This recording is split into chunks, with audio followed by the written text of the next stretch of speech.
જય ભીમ, જય સંવિધાન, નમો બુદ્ધાય. મિત્રો, હું છું જિજ્ઞેશ રાઠોડ. મિત્રો, વાત આપણે એ કરવાની છે, એક મુદ્દાને આપણે ઠારે પાડ્યો હોય, એક મુદ્દા ઉપર આપણે જે કાયદાનું જે લોકોને ભાન કરાવ્યું હોય કાયદાકીય, અને જેને ખબર નથી પડતી કે કાયદો શું છે, સમાજ શું છે, અને સોશિયલ મીડિયાની અંદર જેને ફેમસ થવું હોય એવા મિત્રો સમાજની લાગણી દુભાય એવા વિડીયા ખોટા રીતે સમાજની અંદર મૂકે છે, અને સમાજ ખોટો ઉગ્ર થાય. સમાજને પણ કામકાજ હોય, ધંધો હોય, પણ ક્યાંક ને ક્યાંક જે બેનનો અત્યારે હું પાછળ વિડીયો મૂકું છું, કારણ કે જો એક બેનનો તો આપણે 2 દિવસ પહેલાં એક વિડીયો મૂક્યો હતો, જો કે એમાં દલિત સમાજ વિશે લાગણી દુભાઈ એવા ગેરબંધારણીય શબ્દ અને સમાજને બેફામ ગાળો દેતા હતા. એ બેનને તો આપણે કાયદાકીય ભાન કરાવ્યું સમાજે, અને એની પર પણ ફરિયાદ પણ થઈ ગઈ. પણ એક મુદ્દો અત્યારે આપણે પતાવ્યો તો બીજો મુદ્દો મિત્રો સામે આવી ગયો છે. આ બેન નવા છે, ક્યાંના છે એ આપણે કોઈ ખબર નથી. સોશિયલ મીડિયાનો એનો ખૂબ જ વિડીયો વાયરલ થાય છે, અને આ વિડીયોની અંદર એમાં જે ભેત ગરોળી વિશે મિત્રો આ બેન વાત કરે છે કે મારા ઘરમાં 45 ગરોળી છે,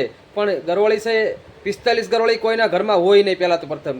એટલે આ બેને વાયરલ થવા માટે, એમને ફેમસ થવા માટે માત્ર ને માત્ર આ વિડીયો એને બનાવેલો છે, અને સમાજને ઉગ્ર કરવા માટેનો આ વિડીયો બનાવેલો છે. એમને ખબર છે કે જે અગાઉ જે 2 દિવસ પહેલાં જે ઓલા બેન ઉપર ફરિયાદ થઈ, અને એ વિડીયો પણ એ બેને જોયેલો છે, છતાં એ વિડીયો એમને જોયો હોય અને અત્યારે પાછો બીજો વિડીયો એ બેને બનાવ્યો ગરોળીનો, બરાબર.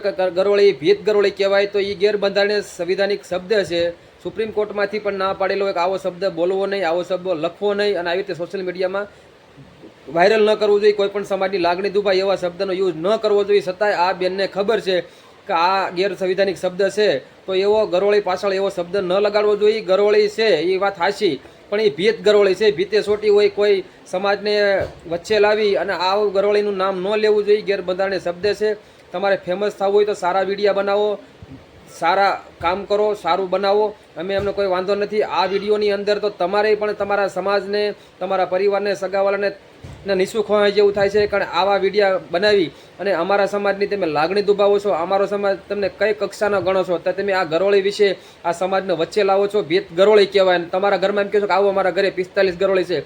45 ગરોળીઓ કોઈના ઘરે હોતી નથી. મિત્રો, આપણે વિડીયો લાંબો નથી કરવો. પાછળ બેનનો વિડીયો મૂકું છું, તમે પૂરેપૂરો સાંભળો અને કમેન્ટ કરીને કહો કે આને ભીત ગરોળી કહેવાય, શું કહેવાય, બરોબર. અને આ બેનનો પણ નંબર પણ નાખું છું, એને ફોન કરી અને કાયદાનું ભાન કરાવો અને એને સમજાવો કે બેન આ ભીત ગરોળી કહેવાય અને આ ગરોળી ન કહેવાય. જો કે મેં ઘણા બધા ફોન કર્યા, પણ બેન ફોન મારો ઉપાડતા નથી, બરોબર ને. કે આપણે સમજાવત કે બેન આને આ ગરોળી કહેવાય. આવા સોશિયલ મીડિયામાં ફેમસ થવા હાટું થઈને કોઈ સમાજની લાગણી ન દુભાવો.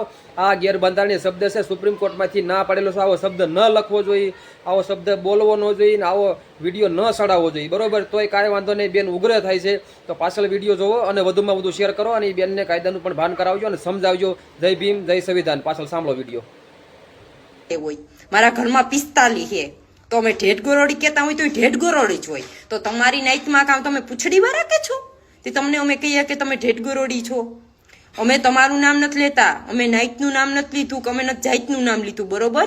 અમે જે ઢેઢ ગરોળી દિવાલમાં હોય પૂછડી વાળી, 2 આંખો વાળી, અમે એને ગરોળીને અમે કીધું હતું, ને મારા છોકરાને મેં કીધું હતું. એટલે મારા ભાઈ આ ખોટું સોશિયલ મીડિયામાં રહેવા દેજો.